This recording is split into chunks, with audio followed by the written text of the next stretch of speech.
we're gonna talk about the metaverse and the possibilities in the gaming sector. As we said, the gaming sector is one sector that's very close in terms of technology, in terms of ethos, in terms of users. So many people think that that's going to be one of the first sectors that fully adopt metaverse. So I'm gonna, just say hi to Renz Chong. Are you here?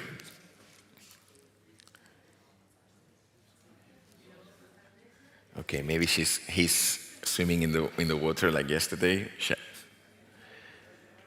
Do we have here Renz? No. He's in the metaverse probably. Oh, hi guys. Hello. Hi, sorry about that. No worries. I hope you have a. Okay, cool. Hey, how are you? I'm great. Like you said, I'm in the metaverse. Exactly, literally. I was not joking. So Renz Chong is CEO and co-founder of BreederDAO, okay? And he's a former consultant and brings over 5 years of experience in the field of growth strategy, data science, and machine learning. He has also had experience in startups like Ankas before moving into blockchain, DeFi, NFTs. And he's now the CEO and co-founder of the BreederDAO, which is a blockchain project that focuses on manufacturing high-quality game assets that deliver value to players. And that's very important, actually. Recently, he was included in the 2022 batch of Forbes 30 under 30, so congratulations.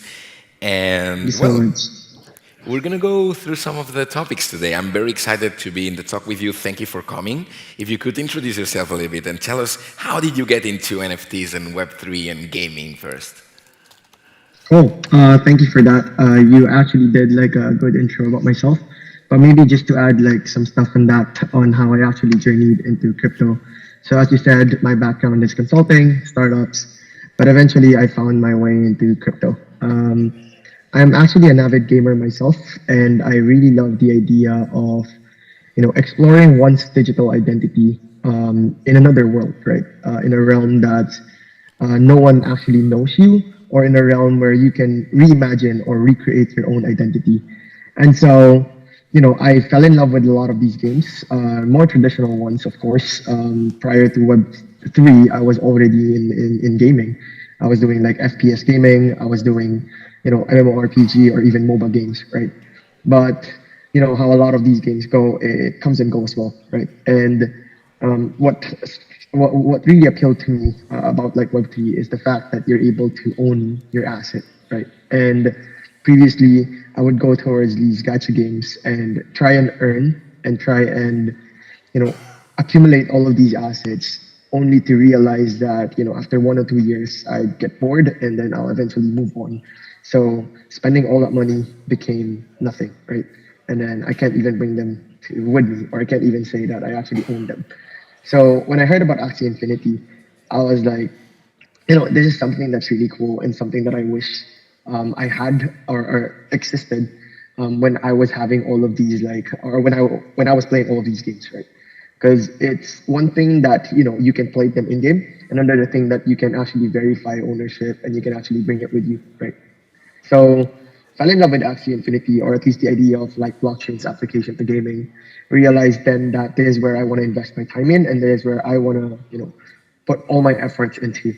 So I'm actually situated in the Philippines, and back then, you know how the pandemic hit us very hard, and so.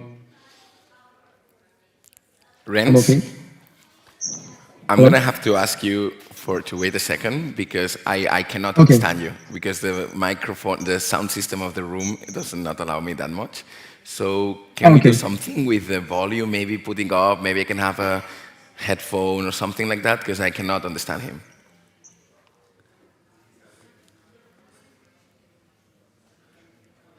Maybe put the volume up. Okay, Ren, sorry for that. We're having some metaverse problems here. No worries, it happens. Okay, thank you. Actually, I think if we keep it like this with higher volume, I'm going to be able to understand better. So apologies for that. But I was actually following your entrance to the world, and I think it's it's very curious because we all experience a similar adoption or a similar call to the space. And having been in other startups and having been in tech before, I think it's interesting to see that point of view from you. So could you repeat specifically when you got into gaming and Metaverse, please? Right. So, just to go back, I first started with Axie Infinity. I played the game myself. I'm an avid gamer myself, so the struggle of not being able to do something about your asset when you or when the appeal kind of loses itself, right? Because it's pretty normal with games. When you start a game, you play it. After 1 or 2 years, you stop, and then you move on to the next one, right? So, not being able to own it, not being able to do something about it at the time that you actually got tired or got bored with the idea of the game, kind of struck me a lot. So, when I heard about Axie Infinity and being able to own your asset, that's when it hit me, and I realized that I wanted to be in this space, and I wanted to put all my efforts into this. So yeah, I started really with playing the game. And then, from there, I said to myself that I wanted to contribute more. Instead of just being a participant in a game, I want to be helping other people get onboarded into the space and be part of this ecosystem. So hence BreederDAO. I'm situated in the Philippines, and a lot of people here used to play Axie Infinity, especially during the pandemic. So left and right, you can see people asking for scholarships, asking for managers or guilds, right?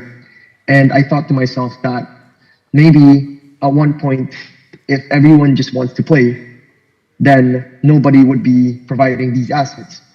And so we took it upon ourselves to actually be the one to provide these assets. And right now, BreederDAO, we call ourselves like the factory of the metaverse.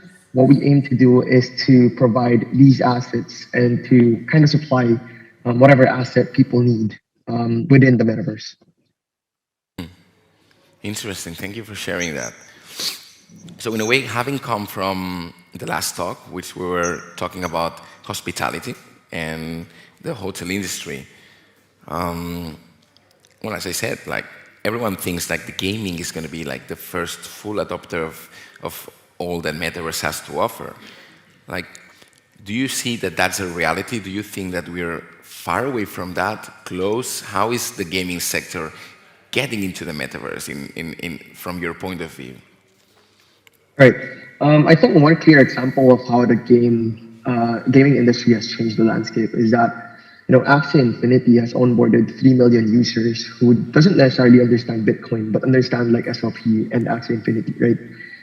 The kind of individuals that Axie has brought to the landscape were very much different from all of those DJs or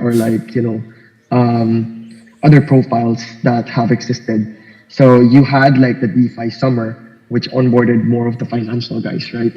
And then you have general cryptocurrency, which onboarded a different set of individuals, more geared towards people who trade, people who are good at trading.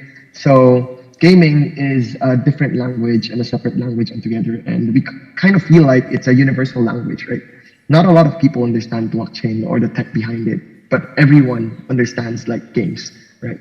And it might not all be the same game. It might be different genres of game. But the point of the matter is gaming is very crucial to our lives. And I mean, at the very least, each one of us has played some kind of game, whether we know it or not, right? So yes, I do believe that eventually gaming will be a means towards mass adoption, because with gaming, you don't even know that you're already entering the realm of blockchain, right? And I don't know eventually if that's how the first entrant, or that will be the first touch point of everyone else.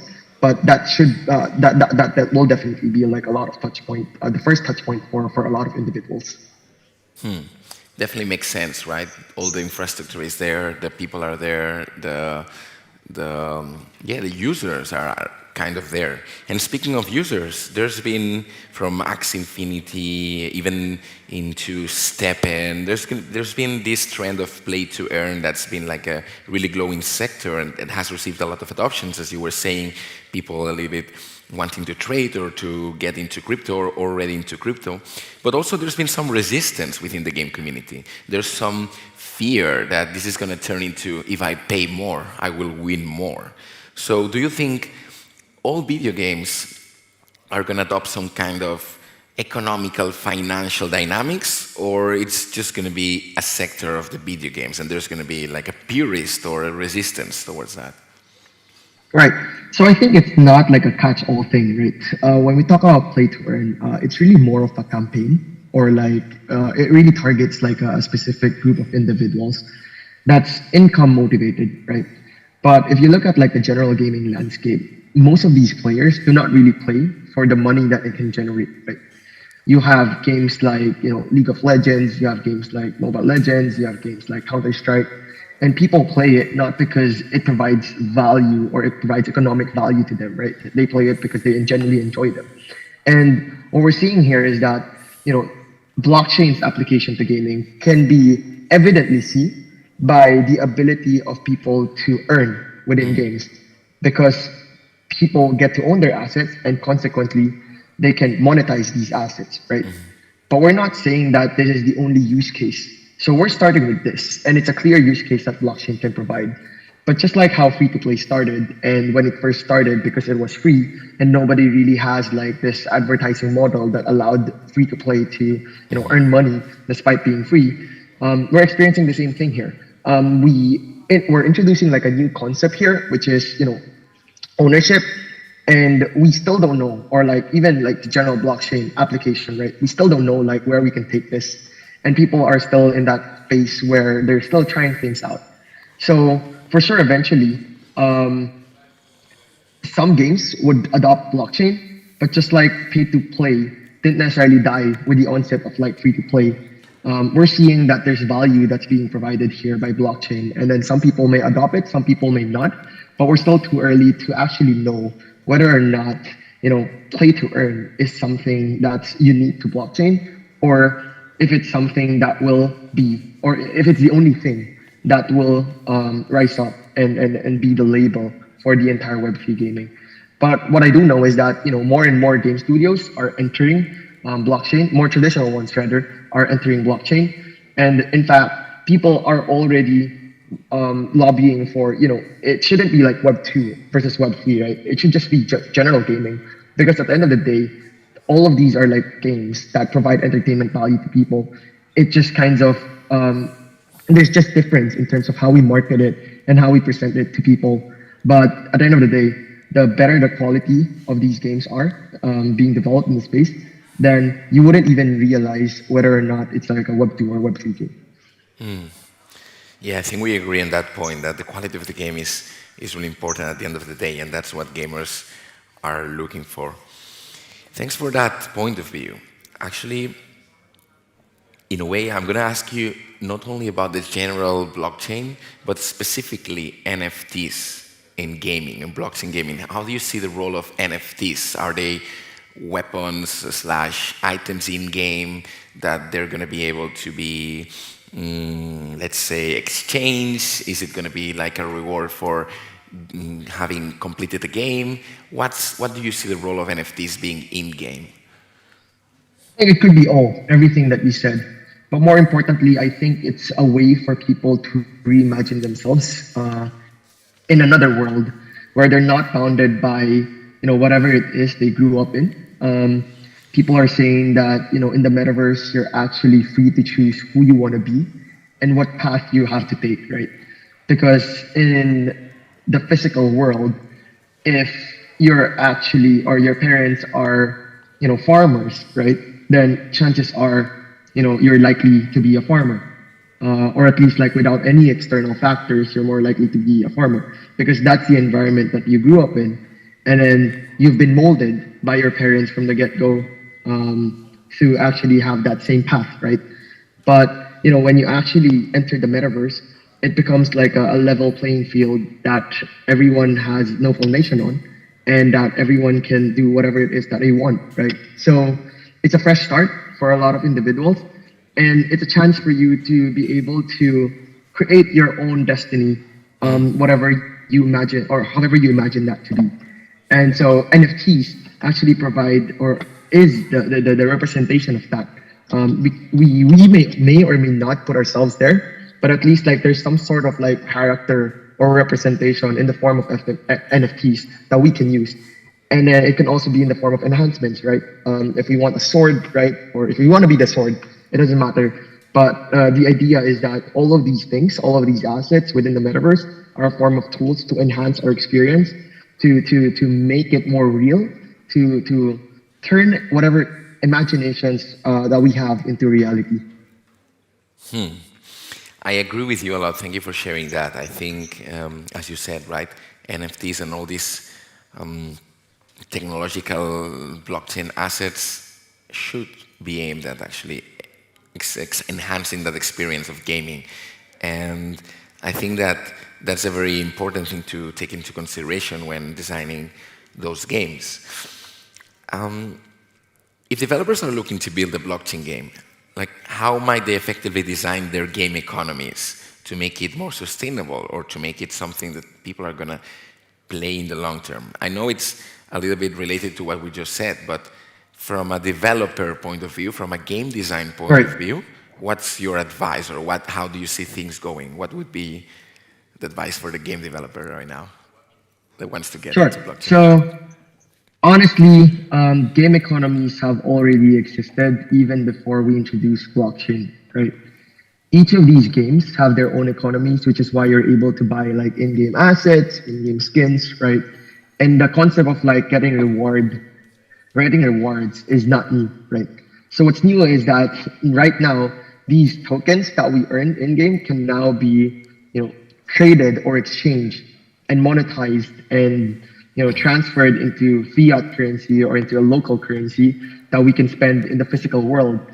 And so I think what people need to understand here is that when you're building a game, right, the economy is a crucial part of the game. But more than that, like the game itself has to be, playable or enjoyable by individuals themselves, right? You don't just create like a blockchain game for the economics of it, right? And the focus shouldn't be like the economics of it. A lot of people still follow the framework that because of Axie Infinity's success, then they should follow all the same model, right? And what made Axie Infinity succeed is the fact that people can earn from it. And people seem to think that the idea is that, everyone should actually earn from it for us to kind of like reach a scale or hit critical mass. But we've all seen like all the risks that followed kind of died because we all know it's never going to be sustainable, right? If everyone's just looking to extract value and if everyone's just looking to earn, then at the end of the day, right, the supply will run out and you can't expect everyone to all earn because where is that money coming from, right? And so, I think and I believe that if you want to design a game not thinking about, the ability of people to earn or the income part, but more of like designing a game that people would actually play, people would actually, enjoy. And it doesn't matter whether you're able to attract people who would want to take advantage of the earning potential of the game, or if you want people who would want to collect all of these items, right? The point is build a game that people would actually use, whatever their motivations are, and it's up to them on how they want to play it, right? Thank you for that point of view of user-centered and player-centered perspective. I would actually like to invite anyone from the audience if they have any question on gaming or blockchain gaming for Renz. Okay, so thank you for your time, Renz. I think that was quite inspiring, and actually I love that approach of player-centered, and I would like to add that it looks like not only for gaming, but the whole blockchain ecosystem is based on this game theory and these rewards, on this gamification of life, this gamification of every project you do. So how do you see things going? Do you think that all blockchain or even all sectors should get inspired from gaming to create the new paradigm, the new projects, the new blockchain-based ideas? Right. So honestly, I don't think like that's just with blockchain or Web3 in general. In fact, more traditional companies have already looked into these things, right? If I launch this campaign, if I launch this, promotional ad, how would people respond, right? These things have already been considered and done by more traditional ones. And this time we're just introducing another layer to it, which is, a verifiable and secure way of tracking these things via the blockchain, right? So that element is kind of important because now we have more in our arsenal to be able to be creative and use other means to be able to do so, right? I think what gaming actually taught a lot of us, at least in the blockchain space, is that it has to be dumbed down to a level where ordinary individuals would be able to understand it. The tech is amazing, right? And, using Etherscan and all of that to verify things and to track things are all very important and are all very unique to blockchain. But ordinary people don't really know about it and won't even try to think about it. So this is why we're taking a step back. And I think the entire industry is actually taking a step back. And you see how a lot of these cases we're moving towards Web 2.5, as they say, right? Because we now realize that in order for people to be onboarded to Web 3, it has to be slow. It's not an instant, from Web 2 you jump to Web 3 and you expect everyone to understand it or to kind of know the tech behind it, right? We now realize that in order to do so, it has to be of sense, right? It has to come from being more efficient, having that convenience of actually moving, right? So at the end of the day, as you said, right, it has to be user-centric, and we always have to think of who our audience should be. And these audience shouldn't just be limited towards those who are tech savvy, those who understands, or those who track all of these transactions. It has to be everyone, and not everyone understands the technology of it. So yeah, as I've said, user-centricness. Thank you very much for your time, Renz. That was very inspiring, and I hope everything in your projects thrive as best as they can. Thank you for your time. Likewise. Thank you so much, guys. Happy to be here. Have a great day. Cheers.